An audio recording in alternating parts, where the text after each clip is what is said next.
I had my choice of several different topics, and I chose the one that had to do with what some people have called motivational gifts. If you just, I think most of us are the understanding that there's lots of spiritual gifts in the Bible, something like 21 spiritual gifts. And in Romans chapter 12, there's a list of 7 gifts. That's what some people call the motivational gifts, which I'll talk about in a minute. But then there's the leadership gifts, which are apostle, prophet, evangelist, pastor, and teacher, which are given to us in Ephesians 4, what we like to call the fivefold ministry gifts. And then there's what they call the spiritual gifts, and those are more the charismatic gifts that come out of 1 Corinthians chapter 12 and 13 and 14, which has to do with word of wisdom, word of knowledge, gifts of faith, gifts of healings, and there's about 9 of them there. So you got 9 there, you got 5 in the Ephesians one, 5 in the Ephesian ones, and then you got this one here in Romans chapter 12. So the text that was given to me, and I'll just read it and then talk about it a little bit. Verse 6 of chapter 12 of Romans. We have different gifts given according to the grace given to us. If a man's gift is prophesying, let him use it in proportion to his faith. If it is serving, let him serve. If it is teaching, let him teach. If it is encouragement or exhortation, let him encourage or exhort. If it is contributing to the needs of others, in other words, giving, let him give generously. And if it is leadership, let him govern diligently. If it is showing mercy, let him do it cheerfully. And this is the scripture that has to do with these, what are called motivational gifts. Now, if you ever remember back in the old days, some of you folks that are old as me or older, you remember this guy named Bill Gothard.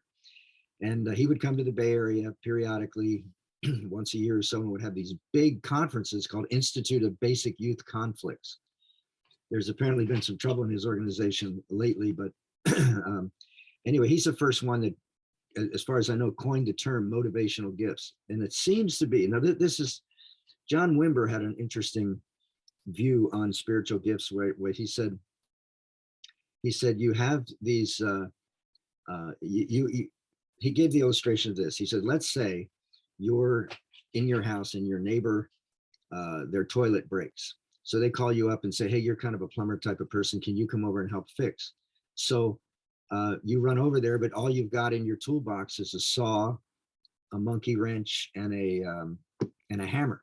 And that's not going to do the job. You have to have the right tools for the right job. So John Wimber said, it's not so much that I am Danny, and out of the 21 spiritual gifts, I've got 5 gifts. But don't call on me if you need anything else, because I'm not gifted in that area. And so Wimber said, and this is what Bill Gothard said as well, was, is it possible that we're born a certain way, we're born this way, that motivational gifts are something that we're motivated with from birth, that it's not necessarily quote unquote spiritual, but it's almost like personality gifts, where I think most of us would see the demonstration of a gift of giving. Everybody's called to give. We're all called to tithe. We're all called to be generous, but some people seem to be more gifted in that than others. And another thing that Wimber used to say was no, if you get invited to come over to your relatives, or you get to come over to your neighbor's house and fix, you come with the whole toolbox, and you've got all 21 tools in the box, and all you have to do is call on and go to where the grace is. So and I know I've wondered about this before, because I had this kind of Pentecostal charismatic boxed understanding of spiritual gifts.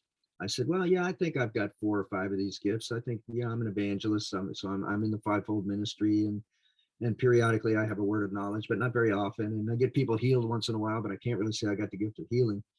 But it's these opportunities that we have where oftentimes God will put us in a situation where we need to pray for somebody. And I have, as an evangelist, of course, I've always felt a little second-class evangelist because I don't move in a lot of signs and wonders. And I've prayed about that. I've had many, many meetings in which I've had, and we call people to the front and I pray for them. And it kind of, to be honest, it's been kind of hit and miss thing, but every once in a while I hit a home run. And just a couple weeks ago, I ran into somebody. There was a lady who couldn't get pregnant because she had Crohn's disease, I think it was. And so she came up for me to pray for her. I prayed for her. She got delivered. She got healed. And then she gave birth to a boy named Timothy, and we call him First Timothy. And he's in college now, and he's doing really good. But that was a direct result of me moving into a spiritual gift or a motivational gift that is not really a part of what I would think is the way you look at motivational gifts. Somebody gave me an illustration once. They said, with these motivational gifts, it's not so much that you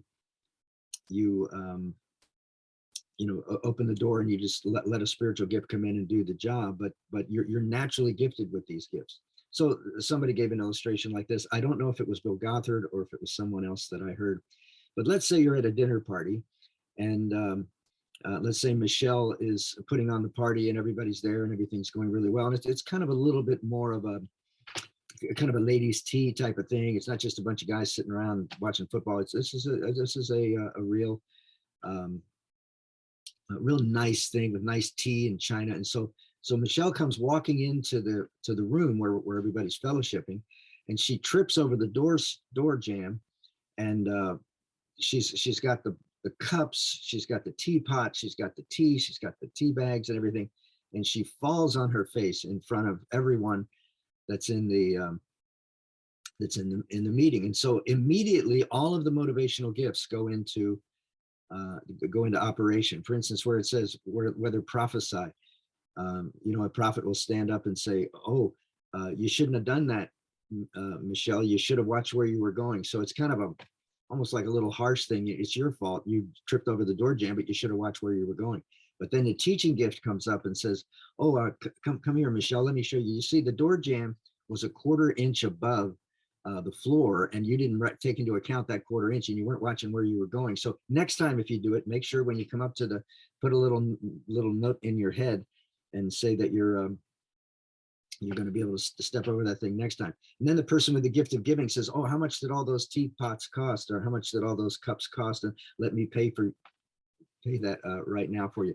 And then somebody else will come up and say, "That's okay, Michelle. I know you felt really bad about looking like a fool in front of all these people where you tripped over the door jamb, but let me encourage you. I've seen you walk over that door jamb 100 times before, and you can do it." And so the encourager person puts in their particular gifting.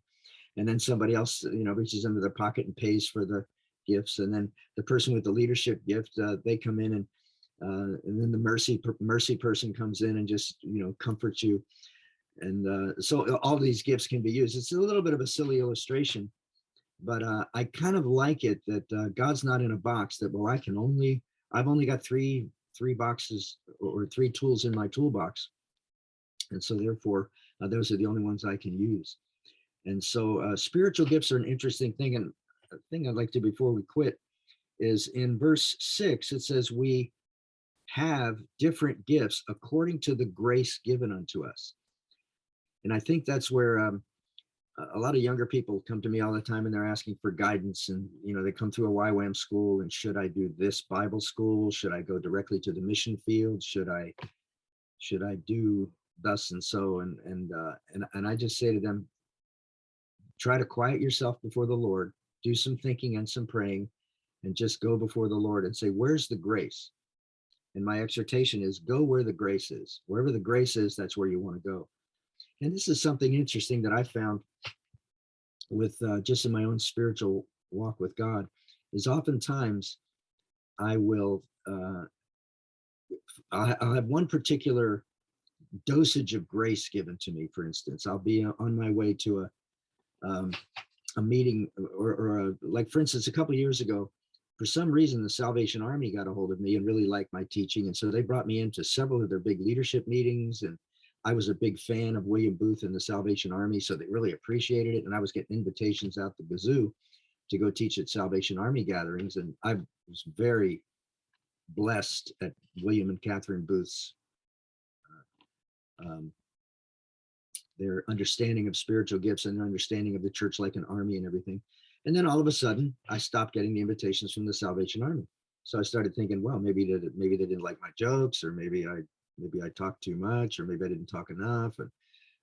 And to this day, I never did find out why the invitation stopped coming. But I searched my heart. I didn't do anything weird. They didn't say anything that I did anything weird. It was just a season of grace. And I think that's the way it is with some of these motivational gifts, that um, you'll have something will come up, and then you'll have to spring into operation with this one spiritual gift, and then you'll do that gift for a period of time, what I would call a season of grace, and then the season of grace is over. Same thing happened with Campus Crusade or Crew. Back when I was in Honolulu, I was always getting invited to the Campus Crusade meetings. I'd meet with their staff, I'd counsel with them, I'd talk to the elders that would come through, and it was to be in the same thing. One YWAM base would invite me to speak, and they'd have me in every 6 months, and it was like clockwork, and they did everything they could to have me in. And then all of a sudden I didn't hear from them anymore. And so sometimes as a speaker, you go through insecurities. Well, maybe they don't like me, or maybe I said something kind of goofy that they didn't like, or maybe they didn't like my sense of humor. And a lot of times we go through unnecessary stress and unnecessary anxiety because God has just stopped pouring out his grace. And it's not the devil, it's not you, it's nobody's fault. It was just God decided, I'm not going to give grace in that area. And that's where he says in verse 6, we have different gifts according to the grace that is given to us. Now, does that mean we have that same level or same, would be the word level, same level or the same intensification of spiritual gifts that I didn't have before? Well, it really doesn't matter.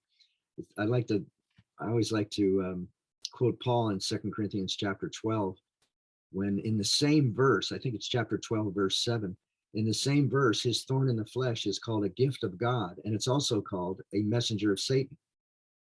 And I felt like saying, well, when I get to heaven, I want to ask Paul, well, make up your mind, Paul, was it a gift of God or was it a messenger of Satan? And I think Paul will say it was both. And there's no problem with that. It's just, but my grace, with the point of the passage is, my grace is sufficient for you, and my strength is, God's strength is made perfect in my weakness. Or in other words, when I am weak, then his grace is strong enough to help me. And I think you can apply that to all of these different motivational gifts here, that it just seems to be the thing that you're kind of born to do. I think I had one of the best or one of the most encouraging words given to me. Talk about a gift of encouragement. A German guy came up to me once when I was in Germany preaching, and in his kind of broken English, he said, I love watching you speak because it seems like you were born to do this. And I went, yeah, maybe I was born to do this. Maybe I was born to do this preaching gig. I'm not the greatest preacher in the world. I'm not the worst preacher in the world, but that's the grace that's been given to me to either function in what it calls here teaching or in prophecy. And so I think just as we close, if I could just encourage everyone to, wait on the Lord. Don't be upset about different seasons of your life, because sometimes the seasons come and the seasons go, and there's no real rhyme or reason. But wow, I'm not, such and such a person hadn't called me in a long time, or maybe I should call them. And sometimes that's God's way of telling you that you need to get on the stick and wait on the Lord. And there might be somebody that you need to be a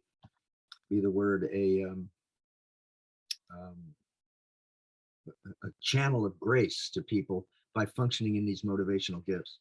So I think in closing, just to encourage you, I don't even know if this is necessarily right. I tend to still, as far as my theology of spiritual gifts, I still tend to think that, well, I have, out of the 21 gifts, I've got 5 or 6, and sometimes I'll move in 7 or 8, but I don't ever move in all of them. And then other times I've been moving in spiritual gifts, and certain spiritual gifts have been manifested in me, and I didn't even know it was coming. It was almost like the toilet was broke. I can look into my toolbox and get one of 21 different tools out, so I can get my monkey wrench, and I can get my crescent wrench, and I can get my washers, and I can do everything to fix the toilet. But I wouldn't have been able to do it without the right gifts or the right tools. And the gifts have to do with God's opportunity in our lives to use us with these different spiritual gifts. So just a little bit of gleaning from John Wimber. Now we got a whole bunch of tools in the toolbox, and whenever God brings you into a situation that needs your grace, then I will have all the tools. On the other hand, there's the classic, what we might call Pentecostal charismatic interpretation, which is, yeah, there's a 21, 22 or more gifts mentioned in the Bible. Some are motivational gifts, some are spiritual gifts, some are leadership gifts in the fivefold ministry. And maybe that's the way it works. And I don't even think it's that important for us to totally nail it and get it totally understandable, because maybe just God just wants us to be um, uh, without stress, without anxiety with regards to these things, because they're tools that can be used. And as it said in the title that I was given, these are gifts that are used to serve others. And so use your spiritual gifts to serve others as best as you can. Go where the grace is, and do what God has called you to do. And that's a little bit over 15 minutes. So I'm going to close it off now with a word of prayer. Lord, I want to thank you for everybody within the sound of this um, podcast, Lord. And I just want to pray that you would help us all to function in our spiritual gifts, to joyfully serve others, whether it's prophecy or whether it's serving or whether it's exhortation or whether it's teaching or whether it's giving or whether it's mercy showing. We just give all these gifts to you and just ask you to help us to use our spiritual gifts by your grace to encourage those around us and to build them up in the faith. In Jesus' name, amen.